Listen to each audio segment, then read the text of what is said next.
Hello மக்களே, இன்றைக்கி நம்ம வந்து 2025 ரிலீஸ் ஆன மரியா படத்தோட ரிவ்யூ தான் பார்க்க போகிறோம். வீடியோக்குள்ளே போகிறதுக்கு முன்னாடி this video sponsor by SPO digital marketing. இதை வந்து 100% சேஃப் அண்ட் செக்யூரிட்டியான ஒரு பார்ட் டைம் ஜாப்பு. நீங்கள் வந்து 100% நம்பலாம்.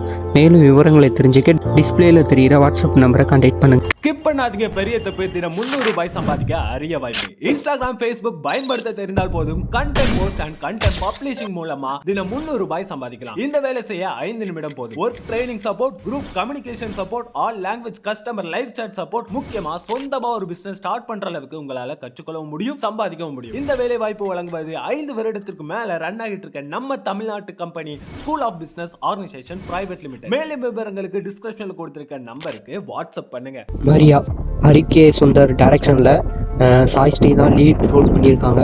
இந்த படம் வந்து 2025 அக்டோபர் 1 தான் ரிலீஸ் ஆச்சு. ஆனால் அதுக்கு முன்னாடியே இந்த படம் வந்து நிறைய இடத்துல போயிட்டு பார்வையாளர் நிறைய இடத்துல பார்க்கப்பட்டு நிறைய அவார்டோடு தான் இந்த படம் ஃபஸ்ட்டு ரிலீஸே ஆச்சு. ஃபஸ்ட்டு இந்த படம் வந்து ரன்னிங் டைமே 2 hours 2 minutes அந்த மாதிரி சம்திங் தான். பட் எனக்கு வந்து இந்த படம் வந்து அவார்டு வாங்கிட்டு வந்தனால ஒரு ஆர்வத்தோடு தான் பார்த்தேன். ஆனால் வந்து எனக்கு வந்து என்ன சொல்ல வராங்கன்னே சத்தியமாக புரியல. இந்த படத்தோட ஒன்லைன் என்னென்னா, ஹீரோயினி வந்து நன்னா மாறிட்டாங்க. ரொம்ப சின்ன வயசுலேயே நன்னா மாறிட்டாங்க. அதுக்கப்புறம் வந்து நன்னா இருக்கவங்களுக்கு ஒரு வருஷத்துக்கு ஒரு 4 நாள் லீவ் விடுவாங்க.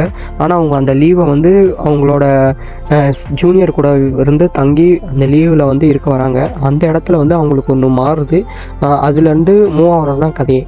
இந்த படத்தோட கதை முழுக்க முழுக்க கிறிஸ்டியனுக்கு எதிரான ஒரு கதை மாதிரி தான் போச்சு. எனக்கு சத்தியமாக என்ன சொல்கிறாங்கன்னு, எனக்கு என்ன கன்வே பண்ண வராங்கன்னு புரியல. இந்த படம் ஏன் இவ்வளோ அவார்டு வின்னிங் ஆச்சுன்னு எனக்கு தெரியல. ஏன்னா எனக்கு நிறைய இடத்துல ஷார்ட் ஃபிலிம் பார்த்த ஃபீல் தான் கிடச்சிச்சு. ஏன்னா மியூசிக் அந்த மாதிரி மேபி என்னோட கண்ணோட்டம் தப்பாக இருக்கா, இல்லை என்னோட பார்வை தப்பாக இருக்கா என்னன்னு தெரியல. எனக்கு அந்த அளவுக்கு கன்வே ஆகலை. இவங்க கடைசி வரைக்கும் என்ன தான் சொல்ல வராங்கங்கிறதே ஒரு அண்டர்ஸ்டாண்ட் பண்ணிக்க முடியலன்னு தான் சொன்னோம். பெண்களோட அந்த பிரச்சனைகளை பேசியிருக்காங்க. பட் இருந்தாலும் என்ன ஒரு முடிவே இல்லை. நிறையா வந்து கிறிஸ்டியனுக்கு எதிராக வந்து நிறையா பண்ணியிருக்காங்க, நிறையா பேசியிருக்காங்க. இதெல்லாம் வந்து எதுக்கு அப்படிங்கிற மாதிரி தான் எனக்கு ஃபீல் ஆச்சு. இதையே இங்கே பேசுகிறாங்க, இதுக்கு எதுக்கு அவார்டு, என்ன சொல்ல வராங்க? மியூசிக் நான் ஸ்டாப்பாக போயிட்டே இருக்கும், சைலண்ட்டாக ஒரு சமயம் அமைதியாக போயிட்டே இருக்கும். ஆனால் பார்க்க லைட்டாக இன்ட்ரெஸ்டாக தான் இருக்குது. ஆனால் வந்து என்ன சொல்ல வராங்க சத்தியமாக தெரியல. பட் இந்த படத்தோட வந்து நிறையா 18+ கண்டென்ட் வந்து இருக்குது. அதனால் இந்த படத்தை ஃபேமிலியோடு பார்க்க முடியாது. அதுலேயும் ஒரு சில இடத்துலலாம் வந்து ரொம்ப, ஆனால் அந்த ஹீரோயினுக்கு செம கட். இந்த மாதிரி ஒரு படத்தில் இப்படி ஒரு ரோலை வந்து யாரும் பண்ண மாட்டாங்க. ஆனால் இவங்க வந்து அந்த மாதிரி ஒரு சுச்சுவேஷன் பண்ணியிருக்காங்க. அதுக்கு ஒரு பெரிய கட் வேணும். சூப்பராக பண்ணியிருக்காங்க. பட் இருந்தாலும் எனக்கு என்ன சொல்லுவாங்கன்னு படம் புரியாமல், படம் நல்லா இருந்துச்சு நல்லா இல்லைன்னு என்னால் சொல்ல முடியாது. ஆனால் வந்து ஏதோ போர் அடிக்காமல் போச்சு, அவ்வளோதான் சொல்லுவேன். 2 hours தான்.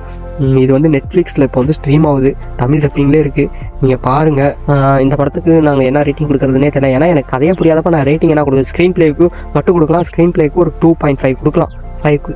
அவ்வளோதான். மியூசிக் ஓகே சார் இருந்துச்சு. ஹீரோயின் ஆக்டிங் மட்டும் நல்லா இருந்துச்சு. மற்ற சப்போர்ட்டிங் ரோல் ஆக்டிங்லாம் அந்த அளவுக்கு ஏதோ எனக்கு ஷார்ட் ஃபிலிம் பார்த்த ஃபீல் தான் கொடுத்துச்சு. மீண்டும் அடுத்த ஒரு நல்ல படத்தில் சந்திப்போம். தேங்க்யூ.